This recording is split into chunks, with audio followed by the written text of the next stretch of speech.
Assalamualaikum warahmatullahi wabarakatuh. Perkenalkan, nama saya Muhammad Arifin Ilham dengan NPM 2235107762. Saya dari kelas 6D.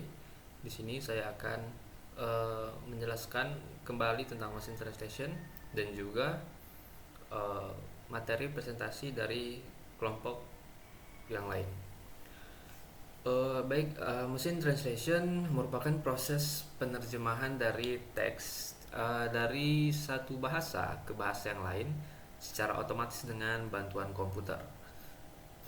Contoh paling umum yang dapat kita jumpai yaitu penggunaan seperti Google Translate, DeepL, atau fitur terjemahan otomatis di media sosial seperti Instagram. Teknologi ini hadir sebagai solusi kebutuhan komunikasi lintas bahasa yang semakin tinggi di era globalisasi ini. Masyarakat dari berbagai negara memerlukan alat bantu untuk saling memahami, baik dalam konteks pendidikan, bisnis, maupun interaksi sehari-hari. Jika dilihat dari perkembangannya, mesin translation telah melalui beberapa tahapan atau generasi, seperti ada rule based machine translation, example based machine translation, dan juga neural machine translation. Dengan demikian, mesin translation bukan sekedar mengganti kata dari satu bahasa yang lain, melainkan berusaha memahami struktur dan konteks dari suatu kalimat agar hasil terjemahannya semakin natural. Mungkin ini pendapat saya tentang materi presentasi dari kelompok teman-teman yang lain. Saya sendiri dari kelompok 6 yang membahas tentang Rule Based Machine Translation atau RMR BMT. Jadi menurut saya konsep dasar dari RBMT cukup menarik karena sistem ini menyusun aturan-aturan bahasa secara sistematis sehingga hasil terjemahannya cenderung konsisten dan cocok untuk teks yang bersifat formal. Namun kekurangannya terletak pada kurangnya fleksibilitas dan tingginya kebutuhan waktu untuk penggunaannya. Untuk kelompok 1, 3, 5, dan 7 membahas tentang NMT atau Neural Machine Translation, yaitu metode yang menggunakan bantuan kecerdasan buatan.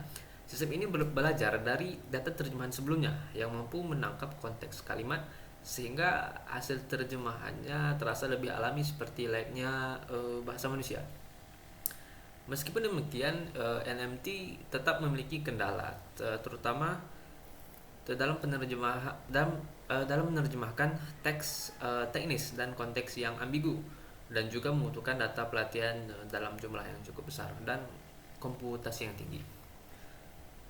Selanjutnya ada EBMT, merupakan example based machine translation, merupakan metode yang menggunakan basis contoh. Sistem ini mencocokkan kalimat yang sedang diterjemahkan dengan contoh-contoh yang sudah ada sebelumnya. Metode ini cukup efisien jika memiliki data referensi yang sesuai. Namun jika sistem menemukan kalimat yang belum pernah ada sebelumnya, hasil terjemahannya bisa kurang akurat. Untuk relevansi dan penerapan machine translation di dunia nyata, yaitu bisa dari aspek pendidikan, yaitu mahasiswa atau siswa sering menggunakan alat terjemahan untuk membaca artikel atau bacaan dari bahasa asing. Selanjutnya ada media sosial. Fitur terjemahan otomatis memungkinkan pengguna memahami konten dari berbagai negara. Seperti yang kita lihat di YouTube, Instagram, dan juga TikTok sudah menampilkan translate jika konten tersebut menampilkan bahasa asing.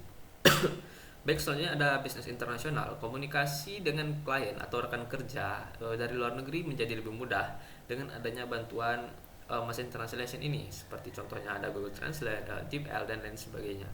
Untuk sektor pariwisata, wisatawan dapat berinteraksi dengan masyarakat lokal menggunakan aplikasi penerjemah. Bahkan ada perangkat-perangkat yang mampu menerjemahkan suara secara langsung. Dari berbagai contoh-contoh dari berbagai aspek kehidupan tadi, dapat disimpulkan bahwa mesin translation membantu memperkecil jarak antar bahasa dan budaya. Namun tetap dibutuhkan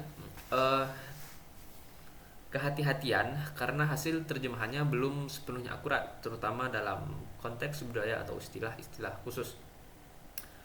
Eh, Satu hal yang menurut saya cukup menarik dan perlu pendalaman lebih lanjut adalah kemampuan sistem mesin translation dalam memahami konteks budaya, idiom, dan makna ganda. Sebagai contoh nih, istilah seperti meja hijau, buah tangan, meja bundar, dan lain sebagainya, jika diterjemahkan secara harfiah, akan mengartikan arti yang tidak sesuai.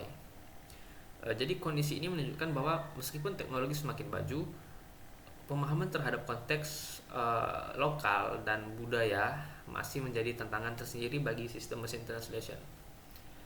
Jadi sebagai kesimpulan, mesin translation merupakan teknologi yang sangat berguna ya, dan telah mengalami perkembangan yang sangat signifikan dari RBMT ke IBMT dan hingga NMT. Meskipun hasil terjemahannya semakin baik, peran manusia tetap tidak tergantikan, khususnya dalam menjaga kualitas dan akurasi terjemahan. Terima kasih. Mohon maaf jika ada salah dalam penyampaian dan penjelasan yang saya sampaikan. Saya tutup dengan Assalamualaikum warahmatullahi wabarakatuh.